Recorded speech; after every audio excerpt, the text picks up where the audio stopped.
le regard. Lénine est mort. Qui avait dit, de tous les arts, le plus important, c'est le cinéma.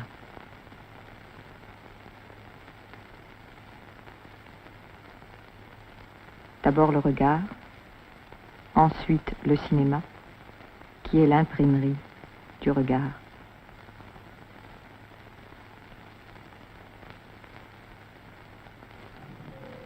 Un jour, un éléphant est arrivé à Moscou.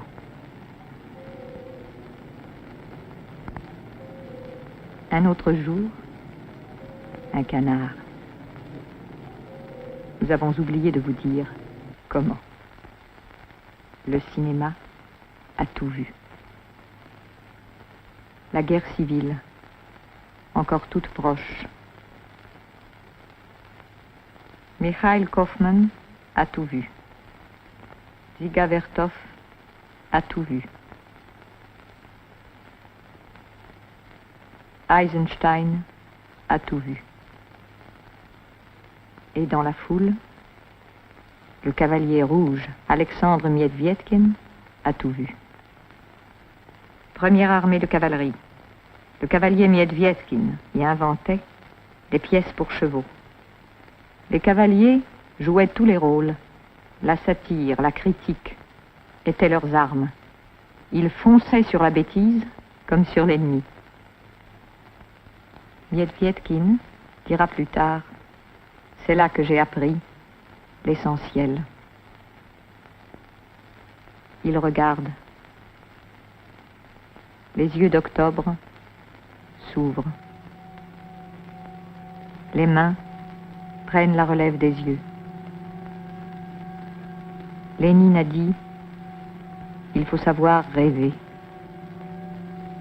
El Lissitzky invente des maisons nuages pour un Moscou futur.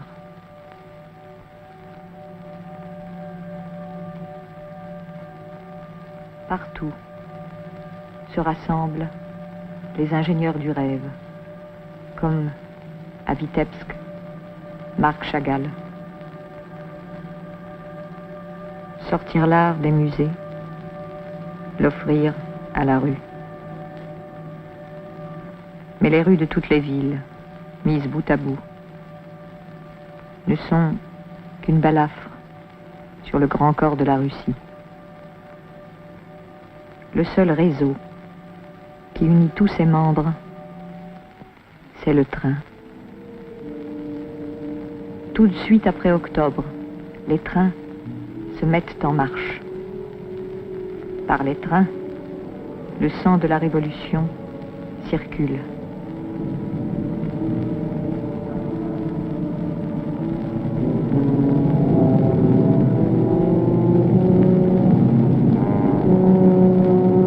Feu sur les généraux, avec l'image des généraux.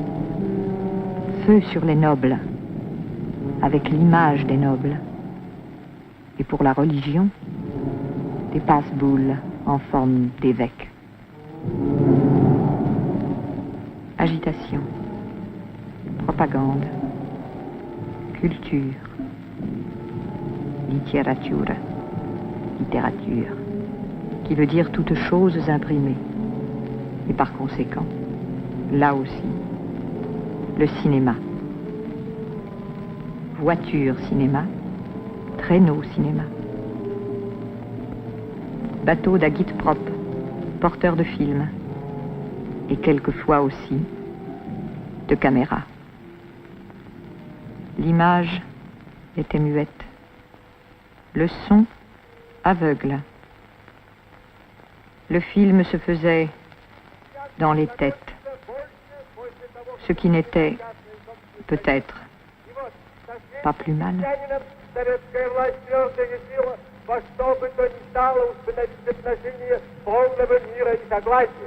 Понятно, что средний крестьянин не может сразу встать на сторону социализма, потому что он твердо стоит на том, к чему привык, осторожно относится ко всяким новшествам, проверяет сначала делом... Par les trains, la voix de Lénine parcourt l'Union soviétique, jusqu'aux républiques d'Asie, où les jeunes communistes alphabétisent des femmes harnachées. Et toujours le regard. Alors, comme aujourd'hui,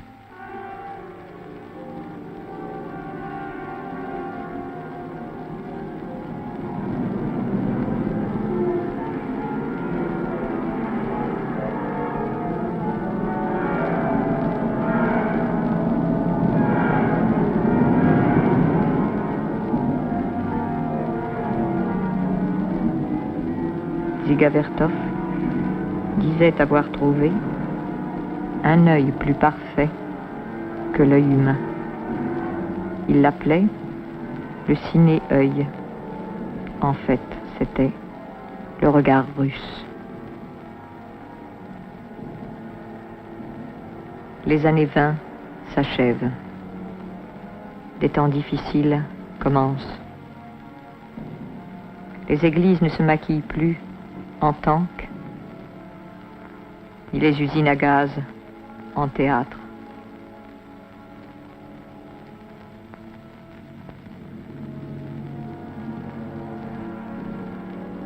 Plus de symphonies pour sirènes et sifflets. Après le grand concert futuriste, d'autres batailles vont être livrées.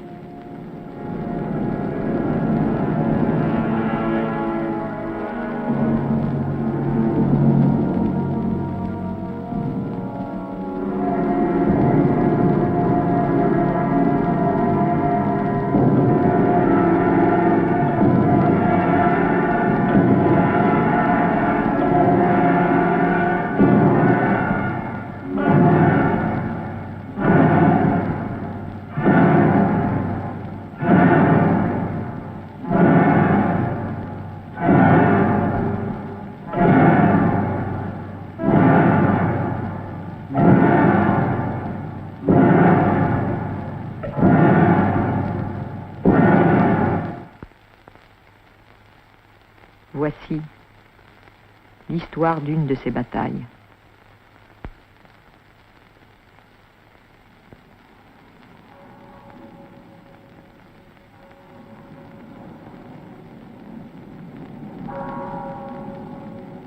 Ce train, parti de Moscou le 25 janvier 1932, est sans doute l'héritier de tous les trains d'agitprop qui ont parcouru l'Union soviétique aux années 20, avec leur charge de messages révolutionnaires, quelquefois sous forme de film.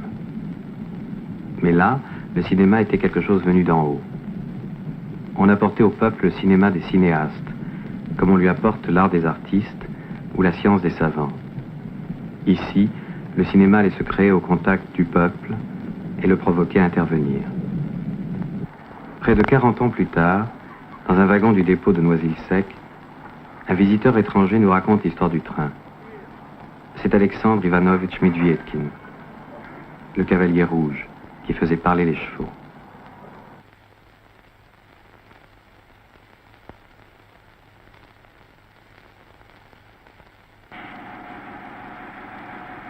Этот поезд ничем не напоминает мой кинопоезд, который был 40 лет назад.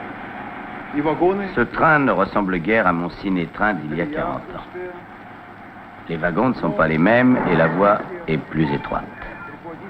Mais mes camarades de l'organisation Sloan m'ont persuadé de venir ici pour que mon récit soit plus concret, pour qu'il soit plus facile de comprendre dans quelles conditions nous avons travaillé.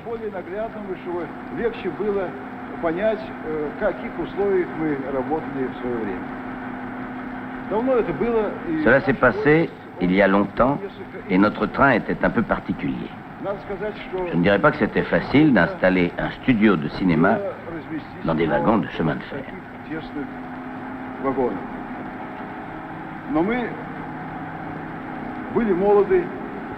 Mais nous étions jeunes et ça nous paraissait intéressant d'arracher le studio à ses fondations de pierre et de le faire entrer dans des wagons.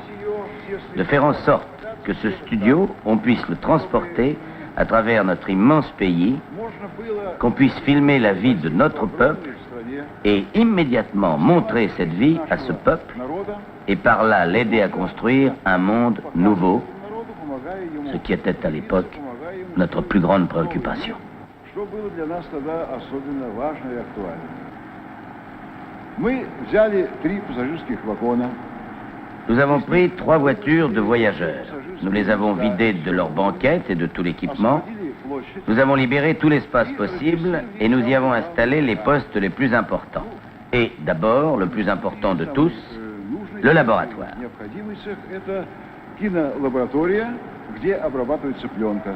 Une moitié de wagons, je vous ai dit que les nôtres étaient plus grands que les wagons français, une moitié de wagons a été transformée en laboratoire.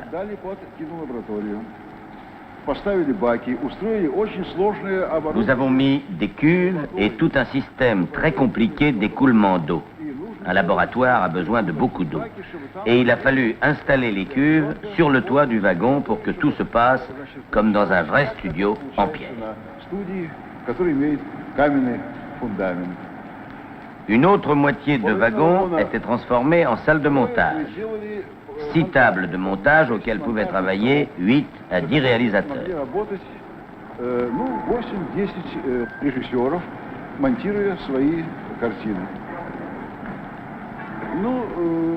À côté du montage, il y avait un banc d'animation pour filmer les titres et faire des dessins animés dont le personnage principal était un chameau de remontrance.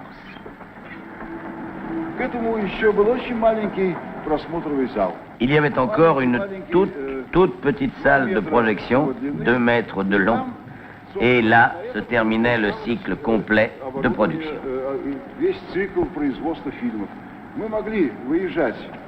Nous pouvions arriver n'importe où, arrêter le train, faire nos films, les développer sur place et les montrer tout de suite aux gens qui avaient été filmés.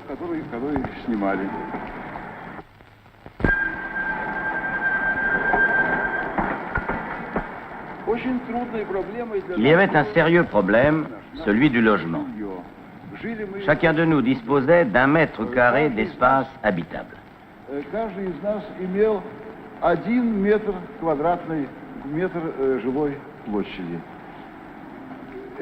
Vivre 1 an dans 1 mètre carré, ce n'était pas facile. Mais l'important, c'est que nous étions un groupe d'enthousiastes, de jeunes romantiques, qui étaient prêts à toutes les difficultés et qui n'en avaient pas peur. Nous acceptions de vivre dans des conditions pénibles. Nous pensions que dans un sous-marin, il y a encore moins de place, et regardez tout ce qu'ils font avec.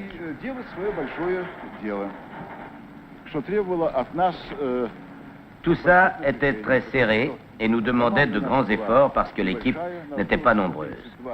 Nous étions 32, il n'y avait pas de place pour un 33e, même romantique, et nous devions tout faire à la fois. Ranger les wagons, faire circuler l'eau, coller les films, les projeter, aller aux provisions, imprimer le journal du train, promener le chameau, toutes les tâches les plus diverses et les plus saugrenues.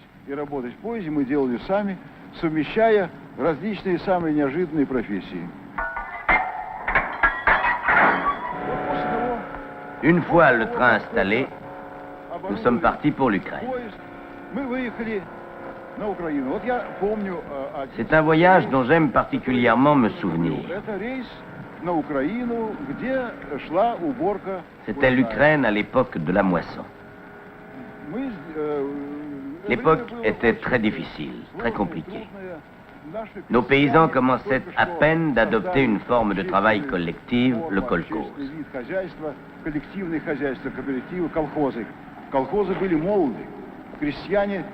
Les kolkhozes étaient encore tout jeunes.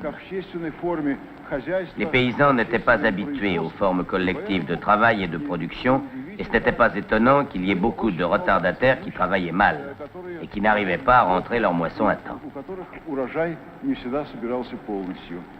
Alors, nous avons commencé à filmer les exploitations les meilleures, les plus avancées, les plus intéressantes, qui pouvaient servir d'exemple aux autres. Nous arrivions avec ces films chez les retardataires, nous les filmions aussi, et nous confrontions sur l'écran les bonnes méthodes et les mauvaises.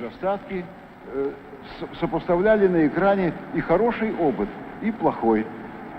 Вот после того, когда такой фильм проходил... Après la projection d'un tel film, nous prenions la parole.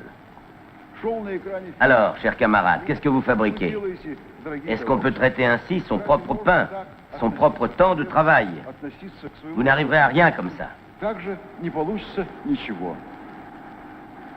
И после такого сеанса начиналось собрание. Et alors, commençait un débat au cours duquel les paysans eux-mêmes prenaient la parole avec beaucoup de chaleur, beaucoup de passion. Ils trouvaient eux-mêmes les raisons de leur retard et ils se mettaient tout de suite à organiser le plan de travail qui leur permettrait de rattraper les plus avancés de leur région.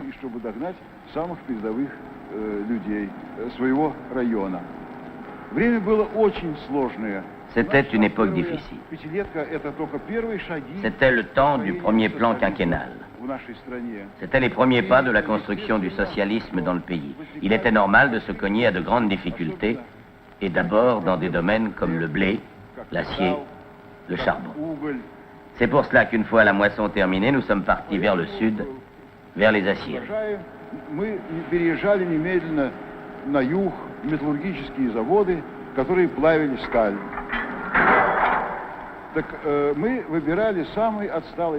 Nous choisissions le four Martin, le plus en retard, celui où la production était tombée de 60 ou 50%.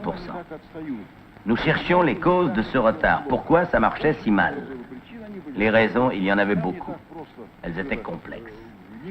Ce n'était pas toujours facile d'atteindre le cœur du problème, mais c'était un travail utile. Une fois repéré ce qui n'allait pas, nous le filmions. Notre critique était directe. Nous ne faisions aucun effort pour arrondir les angles. Nous ne ménagions personne. Nous attaquions de front tous les problèmes qui existaient dans l'usine. Cette méthode de confrontation, de critique directe, d'intervention directe était très féconde. Cela donnait lieu à des discussions passionnées. On discutait longtemps et avec acharnement. Les avis se heurtaient. On découvrait ceux qui paralysaient le travail. On découvrait les raisons souvent dérisoires qui empêchaient de produire l'acier dans les temps. Et là encore, un programme était mis sur pied pour redresser la situation.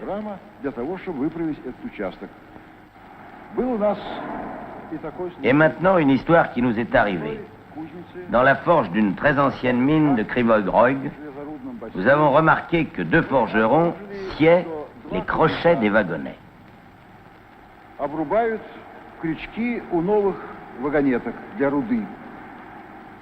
Pourquoi faites-vous ça? Les wagonnets sont neufs, la peinture brille encore. Pourquoi les forgerons scient-ils les crochets? Et puis, il est apparu que depuis longtemps, depuis bien 1 an, ils faisaient des démarches pour qu'on modifie la construction de ces wagonnets dont les crochets avaient l'habitude peu pratique de s'ouvrir en marche.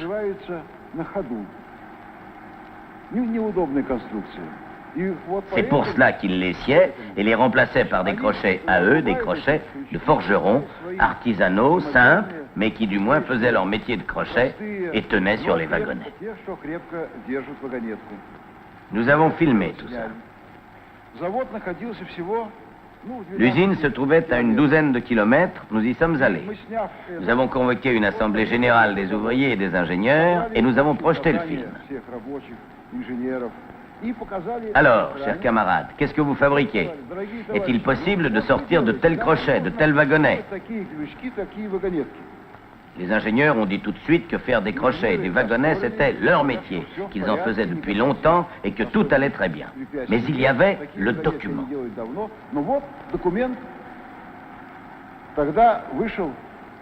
Alors, un forgeron s'est levé. Il ne savait pas bien parler, mais il a sorti son carnet de notes et il s'est mis à le feuilleter. Et voilà, il y avait longtemps qu'il avait noté que les wagonnets n'étaient pas bien. Il y avait longtemps qu'une commission était venue, il y avait longtemps qu'on leur avait promis de modifier la construction, et puis rien.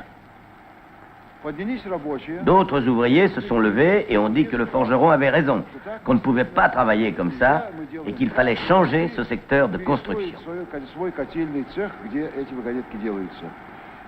Et comme il y avait le document sur l'écran, le plus réactionnaire des ingénieurs ne pouvait pas discuter.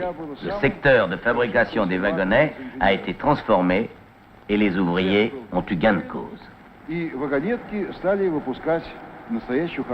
Alors, cela se passait tout au début de notre travail, alors nous avons compris une chose extrêmement importante. Nous avons compris que le cinéma pouvait être non seulement un moyen de distraction, un moyen de susciter des émotions artistiques, mais aussi une âme forte, puissante, capable de reconstruire des usines, et pas seulement des usines, capable d'aider à reconstruire le monde. Un tel cinéma entre les mains du peuple, c'est une arme terrible. Et évidemment, cela nous a donné de nouvelles forces. Et par cette expérience-là, nous avons su que nous pouvions beaucoup. Et là, nous avons touché aussi cette réalité que les auteurs d'un film ne sont pas seulement le réalisateur et l'opérateur, mais qu'il peut être signé par les héros mêmes des prisons. Être avec le peuple, l'aider à prendre conscience de ses forces et de ses faiblesses, soulever avec le peuple toutes les questions, c'est devenu la tâche essentielle du ciné-train. Et c'est par là qu'il a pu devenir un point de référence véritablement utile pour notre peuple.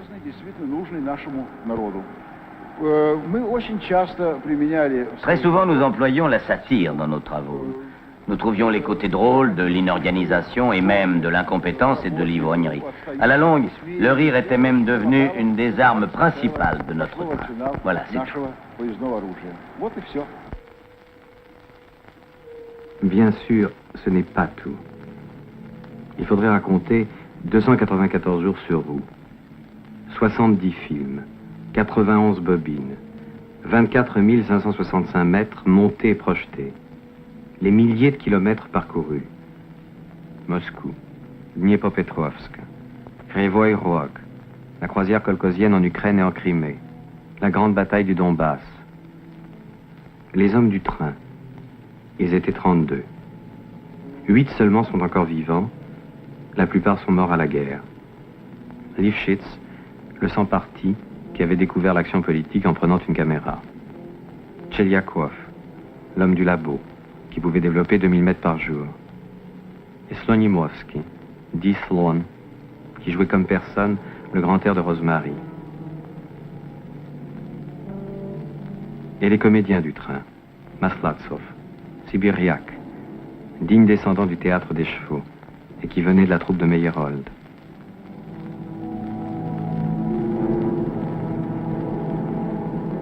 Au centre de toute l'expérience, cette idée souvent répétée par Medvedkin. Se voir soi-même sur une photo, sur un écran, voir ses amis, sa rue, est toujours un événement émouvant. Cet événement peut être le levier d'une action commune. Nous n'avons pas seulement montré nos amis, nous avons glorifié leurs accomplissements et leur courage. Mais également, les yeux dans les yeux, nous avons critiqué leurs erreurs et leurs fautes. Et comme c'était des soviétiques, ils ont reçu cette critique avec un cœur pur.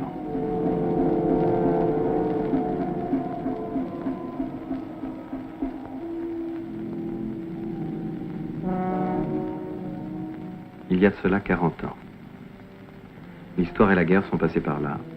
Et à part quelques photos, il ne reste plus une seule image du ciné-train. Peut-être un jour découvrira-t-on quelques signes de cette aventure exemplaire du cinéma soviétique. Mais s'il ne reste aucun film du train, il reste un film que le train a rendu possible. Un film de Medvedkin qui s'appelle Le Bonheur.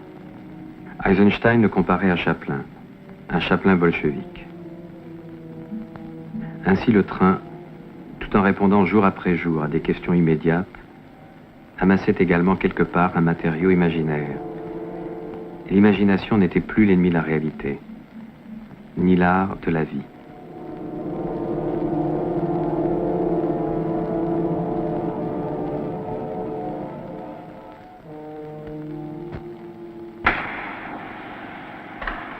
Работа в кинофоне крепко связала нас. Le travail du ciné-train nous a liés étroitement avec le peuple. Il nous a aidés à comprendre son âme. Увидели Nous avons vu comment vivait le paysan, quelles étaient ses joies, ses peines, quels étaient ses désirs. горести и радости, что он хочет. И вот там, в этом случае, я должен сказать, Et c'est là que j'ai rencontré un type de paysan très intéressant. интересный тип. Il était entré dans le kolkhoz, mais il n'y avait pas senti une force véritable. Il n'y avait pas vu son bonheur. Pour un paysan comme celui-là, la vie était difficile. On ne l'aimait pas beaucoup, on riait de lui, et il était très malheureux.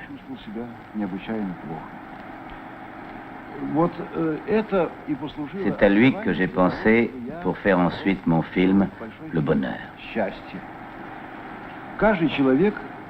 Chaque homme cherche le bonheur. Certains le voient dans les richesses, mais le paysan russe qui vivait très mal, très pauvrement, le rêvait à sa manière. Anton Pavlovitch Tchekhov a noté un jour dans son carnet « À quoi rêve le paysan russe ?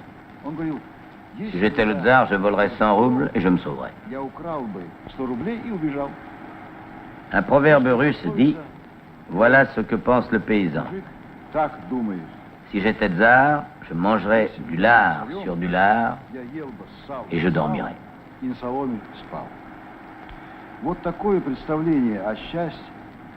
Une telle idée du bonheur, avoir un morceau de pain, ne pas avoir faim, avoir son cheval, sa grange, avoir des biens à soi, avoir son sac de blé. Une telle idée du bonheur, toute petite mais liée à l'incroyable dureté de la vie du paysan russe d'autrefois, c'est elle qui est à la base de ma comédie Le Bonheur.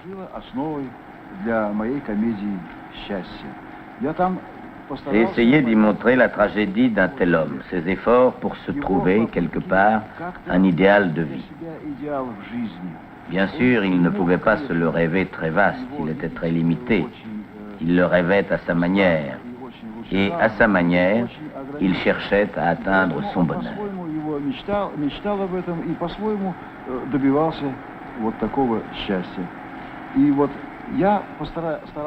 Et moi, dans ce film, j'ai essayé de raconter une histoire drôle et triste et tragique. L'histoire d'un paysan comme celui-là, Khmir, à qui rien ne réussissait. Il vivait très mal, comme avait très mal vécu son grand-père, son arrière-grand-père, comme avait mal vécu son père. Et voilà que d'une manière tout à fait inattendue pour lui, à la fin du film, il découvrait que d'autres pouvaient s'intéresser à lui, s'occuper de lui, les amis, les voisins, le gouvernement aussi. Et dans une ferme collective, il s'approchait du bonheur. Voilà l'histoire de notre film. Et c'est le ciné-train qui m'a enrichi pour toute mon existence d'idées et de thèmes. Il m'a fait aimer les thèmes qui venaient du peuple. Il m'a fait aimer la vie du peuple, ses rêves, ses espoirs, ses joies et ses douleurs. Si le ciné-train a enrichi la vie de Medvedkin, il n'a pas fini d'agir sur d'autres vies. Un groupe d'ouvriers français, réalisant ses propres films, s'est baptisé Groupe Medvedkin, pour rappeler à la classe ouvrière que le cinéma est une de ses armes, et aussi pour apprendre à regarder.